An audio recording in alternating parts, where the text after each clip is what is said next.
Auto loan delinquencies are through the roof, guys. I mean, they are getting out of hand. The panic button needs to be pushed on auto loan delinquencies. They're continuing to go up. Now, if you've watched my videos previously, you know that I did a video on individuals that are bragging. That's right, bragging about paying high car notes.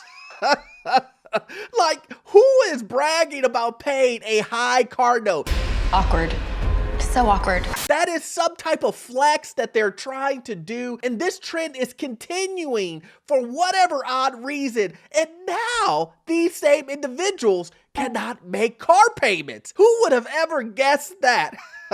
My name is Orlando. Welcome to the channel, guys, and we got some interesting news here of actually what's going on in the car industry. Auto loan delinquencies are rising, and here's what you do if you're struggling with payments. How about don't get an expensive car? How about if you can't afford a BMW, you probably shouldn't buy it. If you can't buy that Corvette, maybe don't do that. Because here's the thing, guys, a lot of people don't understand this, is when the Fed is raising rates, let's be clear here, when the Fed is raising rates, he's raising rates on auto loans too.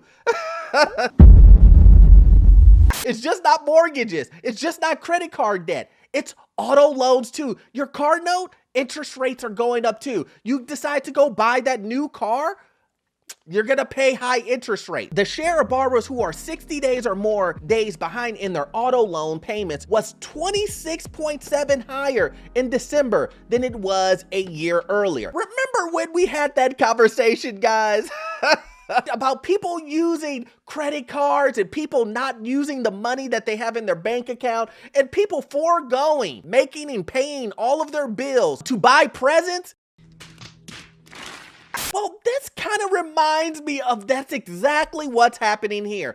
People decided, you know what? I'm gonna buy that really expensive car. I'm going to spend $100,000 on a brand new car. Because let's remember, guys, car loans are having that subprime feel. At least previously, I don't know right now, but you didn't have to really show much. You just needed to have a good down payment, in some instances, no down payment, and just go get the car that you're looking for. And a lot of people decided, I have no problem paying a $2,000 a month car note. Now, I know what you're thinking. Whoa, Orlando, slow down. Who would ever pay $2,000 for a car note? Well, hey, some people are even doing two $2,000 car notes just to flex and say, yeah, I could buy that Escalade. You're broke! Yeah, I could buy that Lexus. Yeah, that 7 Series. I got one, I got 2 of them. But these same people are renting right now and they're supposedly sitting on the sidelines. But if your car gets repossessed, guys, let's just have a serious discussion. If your car gets repossessed because you have 2 BMWs and you're trying to buy a home and you're wondering, you know what? They could take the cars and I'm just gonna still buy my house. Stop. You're not gonna be able to buy that home that you're looking for with 2 BMWs that got repossessed. One car that gets repossessed, you might as well just say, it's gonna be tough. Because like I've always been explaining to you guys, it's just not about waiting on the sidelines. You have to sit on the sidelines with a purpose. You have to make sure you have your credit together, your down payment, all your financial stuff together, because when you go through the underwriting, when things really hit the fan, credit is not going to be willy-nilly available for you where you can get by with 2 repos on your credit and think, oh yeah, I'm still gonna get a good rate. That's not gonna fly, guys. You shouldn't want that anyway, because longevity-wise, it's gonna cost you more for those repos at the end of the day on credit cards or anything that you need to borrow debt on. You're gonna pay the price. So I have no idea why people are so on this flexing car payment thing. It's become really popular on TikTok and Facebook, on other social platforms of people bragging. Yeah, my car payment's $3,000. Yeah, so what? I can afford it. Actually, you can't, sir. The dangers of struggling to pay an auto loan is not just risking your car getting repossessed. It's the long-term impact of all the other areas in your finances. Did I just say that? That is what I'm talking about. It's just not getting your car repossessed. You won't get that house that you've been sitting watching my videos for 6 months. If your car gets repossessed, I'm not saying it's impossible, but it's going to be very, very, very, very hard for you to get that home that you're looking for. So don't put yourself in that situation, guys, by over leveraging yourself for a depreciating asset. That's what these cars are. You need a car to get you from A to B.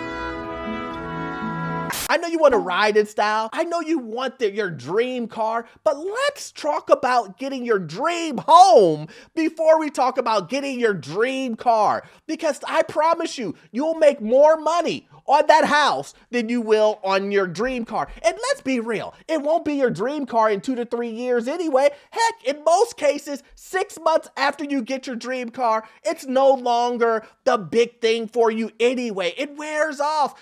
Let's be real, guys. It's funny because it's true. Now let's talk about some reasons why people are having a hard time making these payments. It says the combination of market factors have pushed up monthly payment loans, and as personal savings have dwindled, persistent inflation has squeezed household budgets. Keeping up with payments may become even more challenging. Now, this is something that we talk about on this channel all the time. When eggs cost $13, $14,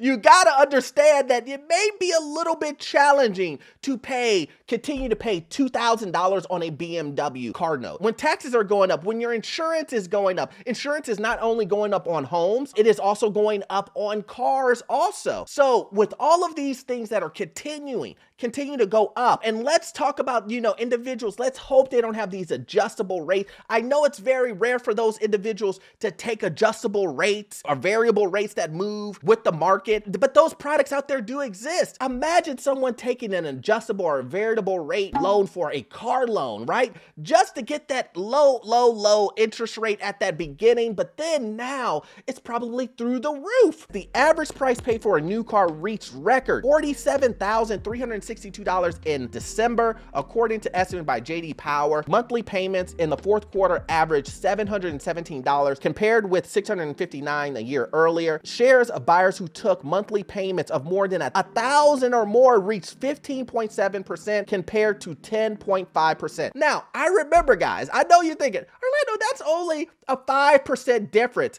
but 5% of millions of people, that is a lot. And most people have 1, 2 cars, right? So imagine, guys, the amount of people that are taking these $1,000+ loans. And remember, most people, I just saw a report the other day that 68% of people are living paycheck to paycheck. Ladies and gentlemen, we have problems. So we have people living paycheck to paycheck, and then we have people buying really expensive cars that are based on a subprime loan basis. Make it make sense to me.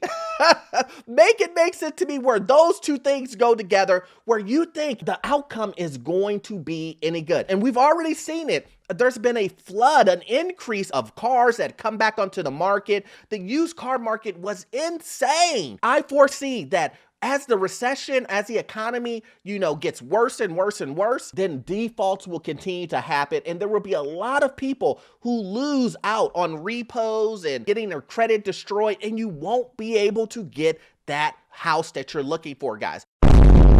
Remember, house first. I'm pleading with you. House first, car second. Amen. Amen. Amen. In those orders, some people are putting a car first and a house second. Yes, I know.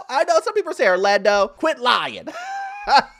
Quit lying. Well, you don't have to look any further when you go to apartment complexes and you see people with $100,000+ cars in an apartment complex. That makes no sense to me at all, but hey, you do what you do with your own money. But please, if you're trying to buy a house, we're talking about individuals who are trying to buy a home. House, number one, car, number 2. Now, let's go to the biggest reason why people are paying so much for their cars now. It says right now, raising rates have also affected affordability. The average rate paid on a new car loan was 6.5%, guys. By the end of 2022, Edmund data shows, it says for used cars, the average was 10%. A year earlier, those rates were 4.1 and 7.4% respectively. That is crazy. But this is what I'm talking about and why videos like this are so important, to let you know that the rates that the Fed is doing not only affect mortgages, they affect credit cards, and they affect auto loans. So you have to make sure you put yourself in the best position possible so that you don't get hit with these high rates.